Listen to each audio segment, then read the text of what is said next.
Përkeqësimi i kushteve hidrometeorologjike të Adriatikut ka sjellë kufizime për një pjesë të mjeteve lundruese dhe anijet e peshkimit në Durrës.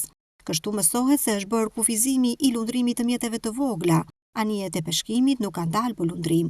Gjiri i Durrësit është përfshirë nga një mot i paqëndrueshëm, i shoqëruar me rreshje shiu të herpasershme që prej mesditës së të martës.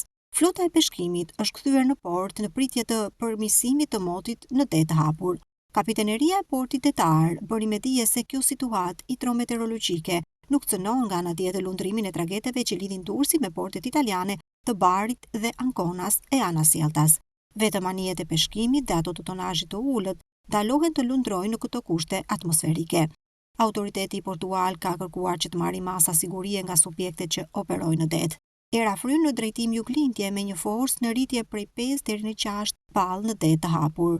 Përmirësimi i kushteve të motit nga ana tjetër, sipas parashikimeve pritet të ndodhë vetëm në 14 mars.